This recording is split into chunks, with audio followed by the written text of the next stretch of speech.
Hello dear students, this is Dr. Anupama Rajoria from Government Shastri Sanskrit College, welcoming you all to one of my e-lectures today.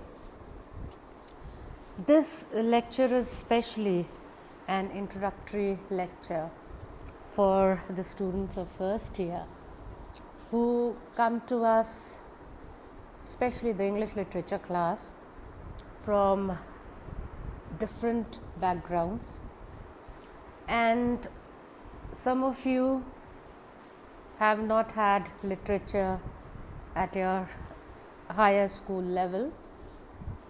So this introduction becomes important before you embark your journey onto understanding and reading literature. Any language is divided into grammar as well as literature. When we study literature, we study two components of literature: prose and poetry, गद्य और पद्य. दोनों अभिन्न अंग है एक दूसरे के साहित्य के, और उनके बिना साहित्य अधूरा है. It's like the soul and the body. Both function together, both give beauty to what we call literature. If we talk about prose, we see that prose has a lot of genres. But what is prose? Prose is what is written in unrhymed lines. It is only to be read, it cannot be sung, and it comparatively can have long paragraphs. The writer of a prose has ample space and time to express his feeling, his thought into it. Whereas genres which you have read since your childhood and which you will be reading in your course in 3 years now are stories. You have short stories, novels, you have drama, you have one-act play, letters, articles, pamphlets, essays, almanacs, diaries.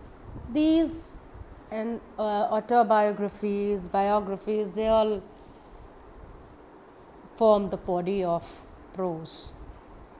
If we talk about poem, and if we talk about what poetry is according to the Romantics, it is the spontaneous overflow of powerful emotions. Something which is written in rhyming verse. It can be sung, it can be recited. A poet has the challenge of expressing his thought, his theme, his emotion within very strict limit of space, and this challenge is very well meted out when he expresses his deep feelings with the help of various literary devices, which we would study as we move on from poem to poem. If you just visualize a particular written text, how do you at once understand that this particular piece of writing is prose or poem? Obviously, when you look at a text which is having small lines, and has less number of lines, you can make out, yes, this is kind of a poetry. And if you have long lines into long paragraphs, you can understand that yes, this is something which is written in prose. So this is the basic visual difference which you can make out between poetry and prose. In this lecture today, we will particularly talk about how to comprehend a poem, how to analyze it, and how to understand it. Now,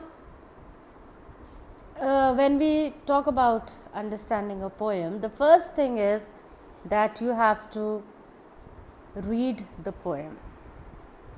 First reading out of the three is the reading which is done with your mind, within yourself, with no sound of yours. You are just reading it abstractly, trying to make out what the words are, which we would say diction from henceforth.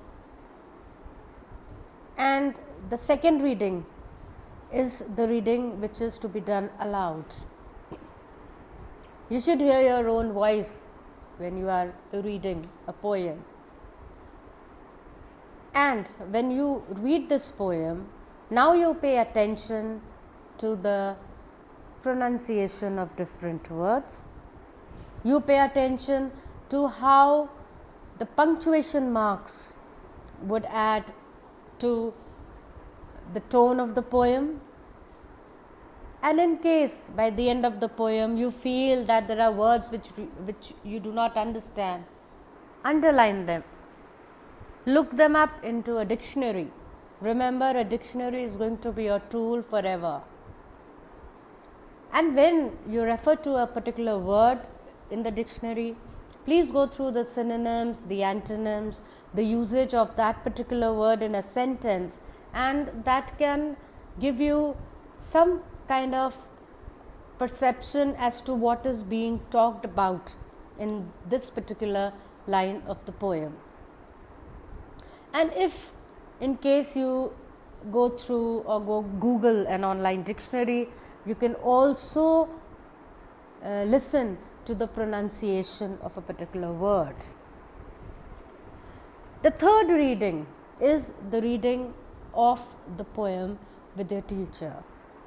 Obviously, your teacher is not reading it to you aloud. She is reciting the poem, and behind her you also recite. That is how you will learn the recitation part of the poem. How? Because that is the quality of a poem, that is the sublimity of the poem, that you can recite it. There are so many poems, like you have lyrics, you have sonnets, they all can be sung with the choir, with various instruments, and you have epics. Do you not hear Mahabharata and Ramayana verses being sung in form of the chopais, the dohas? So that is the quality of all music, of all poetry. After the three readings of the poems are done, you move on to the next step. You move on to analyzing and comprehending a poem. Now there are 8 steps into completing your understanding of the poem, because finally you not only have to understand the literature part, but you also have to prepare yourself for your exams.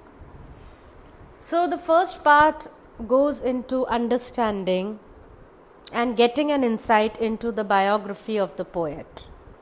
You should know the poem is written by whom, the biography, the year of birth and death, in case he is no more, the country of his origin, his native land, which we call as his indigenous place, and also the literary age he belonged to, and any kind of prizes, awards he received, any special position he held in his society or in his profession, his names of his contemporary poets, and also his contemporary society, the socio-economic, political, religious sentiments of those times, the culture, the religion, the language, the costumes, the festivals, the interest of the people. And this all is something very important, because this is what is ingrained into the poet and reflected in his art, in his poetry. So this knowledge is also very important. Once you take a background into the life of the poet, you move on to the poem. The very first thing into understanding a poem is the title. And it's only by the end of the poem that you will be able to analyze or evaluate whether the title has been apt for this particular poem or not. When you read the title, try to understand. Maybe you can assume. Your assumption could be wrong, could be correct, could be 100% correct. But try to just think about what the contents of the poem mean as in relation to the title. Once you understand that, then you have to go into understanding and comprehending the meaning of the poem word by word and line by line.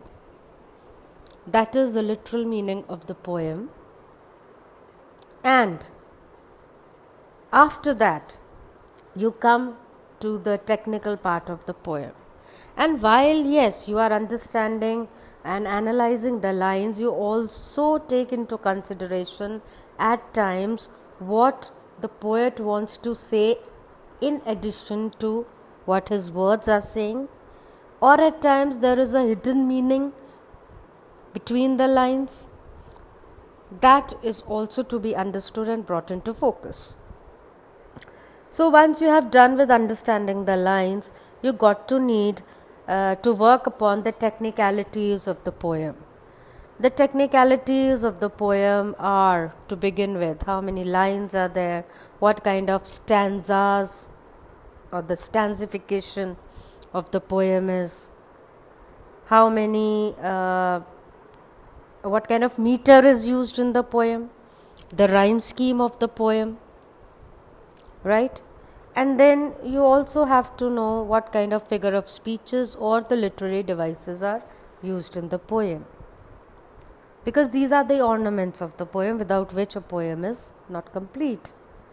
So you should not only know where the application of a particular device is made, but you should also know what that device means and why it has been used in the context. What is the reason? Was he trying to emphasize onto something, expanding the meaning of his thought, or appreciating his own thought? Apart from this, then you should also know about any kind of other, you have to also know about the theme of the poem.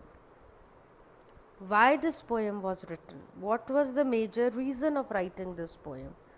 Because without any reason, nothing occurs, nothing happens, nothing is being created, nothing is invented, nothing originates. So there has to be a reason behind penning down of any poem. And with each poem, you will see that there's a story behind it.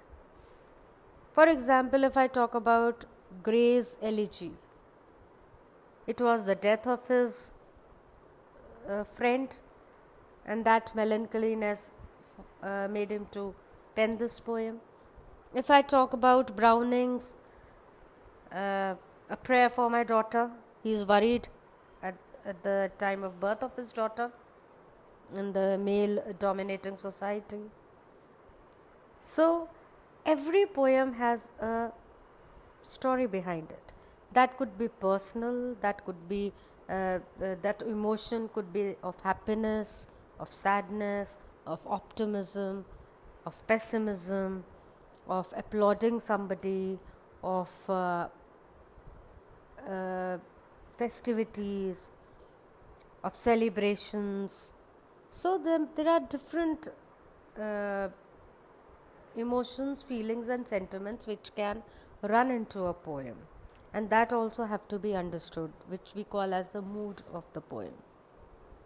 You also have to understand who the speaker of the poem is, whether the poet is himself speaking or his characters are speaking, or is it a first person narration, because through that you will understand whether the speaker is attached or detached from the poem. When you study about poetry, earlier we used to study only British poetry. We had all these poets from England we were studying.